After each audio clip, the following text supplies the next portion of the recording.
ಹರಿನಾಮವ ನಂಬದಿ ಮನವು ಕೂಪರ ಕಂಡಡೆ ವಲ್ಲದಿ ಮನವು.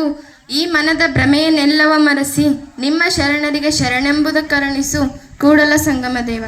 ಗೌರವಾನ್ವಿತ ಅಧ್ಯಕ್ಷರೇ, ಗಣ್ಯ ಅತಿಥಿಗಳೇ ಹಾಗೂ ಪ್ರೀತಿಯ ಶಿಕ್ಷಕರೇ ಮತ್ತು ನನ್ನ ಸಹೋದರ ಸಹೋದರಿಯರೇ, ಎಲ್ಲರಿಗೂ ಹೃದಯಪೂರ್ವಕ ಸ್ವಾಗತದೊಂದಿಗೆ ನಮ್ಮ ರಾಷ್ಟ್ರೀಯ ಹಬ್ಬವಾದ 77ನೇ ಗಣರಾಜ್ಯೋತ್ಸವದ ಶುಭಾಶಯಗಳು. ಜನನಿ ಜನ್ಮಭೂಮಿಶ್ಚ ಸ್ವರ್ಗಾದಪಿ ಗರಿಯಸಿ. ಭಾರತ ನನ್ನ ದೇಶ, ಭಾರತ ನನ್ನ ತಾಯಿ, ನನ್ನ ದೇಶ ನನ್ನ ಹೆಮ್ಮೆ. ಇಂದು ಗಣರಾಜ್ಯೋತ್ಸವ 1950 ಜನವರಿ 26ರಂದು ಡಾಕ್ಟರ್ BR ಅಂಬೇಡ್ಕರ್ ಅವರ ನೇತೃತ್ವದಲ್ಲಿ ಭಾರತದ ಸಂವಿಧಾನ ರಚನೆಯಾಯಿತು. ಸಾವಿರಾರು ವರ್ಷಗಳ ಗುಲಾಮಗಿರಿಯ ಅತಂತ್ರದಲ್ಲಿ ಸ್ವತಂತ್ರ ಪಡೆದು ಗಣತಂತ್ರಕ್ಕೆ ಕಾಲಿಟ್ಟ ಸುದಿನ ಗಣರಾಜ್ಯೋತ್ಸವವನ್ನು ಬಹಳ ವಿಜೃಂಭಣೆಯಿಂದ ಮತ್ತು ಗೌರವಯುತವಾಗಿ ಆಚರಿಸಬೇಕಾದದ್ದು ಪ್ರತಿಯೊಂದು ಪ್ರಜೆಯ ಕರ್ತವ್ಯವಾಗಿದೆ.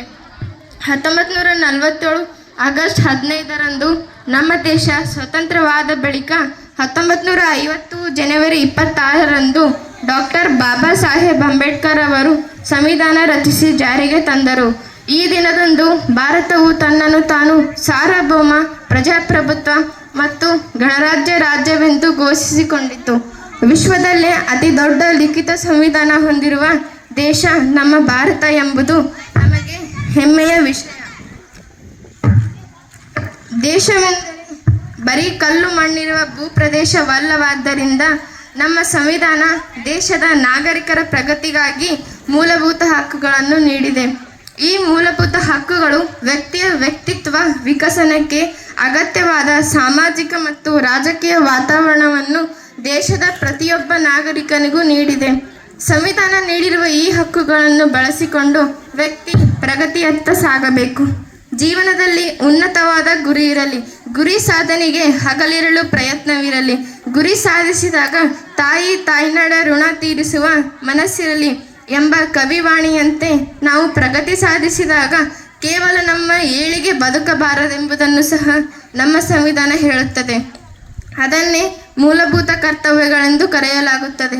ಮೈ ಕೊಡವಿದೆ ಮೂಕ ಜನ, ಕೈ ಹಿಡಿಯಿರಿ 4 ಜನ, ಎದ್ದೇಳಲಿ ಎಲ್ಲ ಗುಣ ಆ ಸಮೃದ್ಧ ಬಾಳಿಗೆ ಎಂಬ ಕವಿ ಚನ್ನವೀರ ಕಣವಿಯವರ ಆಶಯದಂತೆ ತಾಯ್ನಾಡಿನ ಋಣವನ್ನು ನಾವು ಎಷ್ಟೇ ಜನ್ಮವೆತ್ತಿ ಬಂದು ದುಡಿದರೂ ತೀರಿಸಲು ಸಾಧ್ಯವಿಲ್ಲ. ಆದಾಗೂ ನಮ್ಮ ಸುತ್ತಮುತ್ತಲಿನ ಅಸಹಾಯಕರಿಗೆ ನಮ್ಮ ಕೈಲಾದಷ್ಟು ಸಹಾಯದ ಹಸ್ತ ಚಾಚಬೇಕೆಂದು ಹೇಳುತ್ತಾರೆ. ಅಂದಾಗ ಮಾತ್ರ ದೇಶ ಪ್ರಗತಿ ಸಾಧಿಸಲು ಸಾಧ್ಯ. ವಿದ್ಯಾರ್ಥಿಗಳಾದ ನಾವು ರಾಷ್ಟ್ರದ ಭವಿಷ್ಯದ ಶಿಲ್ಪಿಗಳು. ಹೀಗಾಗಿ ನಾವು ಶಿಸ್ತು, ಪರಿಶ್ರಮ, ಸಮಯ ಪಾಲನೆ, ಪ್ರಾಮಾಣಿಕತೆಯಂತಹ ಗುಣಗಳನ್ನು ಮೈಗೂಡಿಸಿಕೊಳ್ಳಬೇಕು. ಹಾಗೆಯೇ ವಿದ್ಯಾರ್ಥಿಗಳಾದ ನಮಗೆ ಸಮಾಜದ, ರಾಷ್ಟ್ರದ ಸಮಸ್ಯೆಗಳ ಬಗ್ಗೆ ಅರಿವು ಹೊಂದಿರಬೇಕು. ಈಕೋ ಕ್ಲಬ್, NSS, NCC ಅಂತಹ ಸ್ವಯಂ ಸೇವಾ ಕಾರ್ಯಗಳಲ್ಲಿ ತೊಡಗಿಸಿಕೊಳ್ಳಬೇಕು. Life should be great rather then long ಎಂಬ ಬಾಬಾ ಸಾಹೇಬರ ನುಡಿಯಂತೆ ಜೀವನವು ದೀರ್ಘವಾಗಿರುವುದಕ್ಕಿಂತ ಶ್ರೇಷ್ಠವಾಗಿರಬೇಕು. ಸಾವಿರಾರು ಜಾತಿಗಳು, 100 ಭಾಷೆಗಳು, 10 ಮತ ಧರ್ಮಗಳಿಂದ ತುಂಬಿಕೊಂಡಿರುವ ಭಾರತದಲ್ಲಿ ಕರ್ನಾಟಕ ತನ್ನದೇ ಆದ ವಿಶಿಷ್ಟ ಚರಿತ್ರೆ ಹಾಗೂ ಪರಂಪರೆಯನ್ನು ಹೊಂದಿದೆ. ಭಾರತೀಯ ಸಮಾಜದಲ್ಲಿ ಅಂತರ್ಗತವಾಗಿರುವ ಸಾಮಾಜಿಕ ಅಸಮಾನತೆಗಳ ವಿರುದ್ಧ ನಿರಂತರ ಹೋರಾಟ ನಡೆಸಿದ ದೀರ್ಘ ಪರಂಪರೆಯು ನಮ್ಮ ಕರ್ನಾಟಕ ಹೊಂದಿದೆ. ಭಾಷೆ ಬೇರೆಯಾದರೇನು, ಭಾವ ಒಂದೇ. ಉತ್ತರದಿಂದ ದಕ್ಷಿಣದವರೆಗೂ, ಪೂರ್ವದಿಂದ ಪಶ್ಚಿಮದವರೆಗೂ ನಾವೆಲ್ಲರೂ ಭಾರತೀಯರು ಒಂದೇ. ನನ್ನ ಜನ ನನ್ನ ಮಾನ ಪ್ರಾಣಧನ ತೀರಿಸುವೆನು, ಇದರ ಋಣ ಈ ಒಂದೇ ಜನ್ಮದಿ. ಸ್ನೇಹಿತರೆ, ಪೂರ್ಣ ಸ್ವರಾಜ್ಯದ ಈ ದಿನದಂದು ನಾವೆಲ್ಲರೂ ಒಂದು ಪ್ರತಿಜ್ಞೆ ಮಾಡೋಣ. ತಾಯ್ನಾಡಿಗೋಸ್ಕರ ದುಡಿದು ಋಣ ತೀರಿಸುವವನೇ ನಿಜವಾದ ಭಾರತೀಯ. ಕ್ರೀಡೆ, ಸಾಹಿತ್ಯ, ಶಿಕ್ಷಣ, ವಿಜ್ಞಾನ, ರಾಜಕೀಯ ಕ್ಷೇತ್ರದಲ್ಲಿ ಭಾರತದ ವಿಜಯ ಪತಾಕೆ ಹಾರಿಸೋಣ.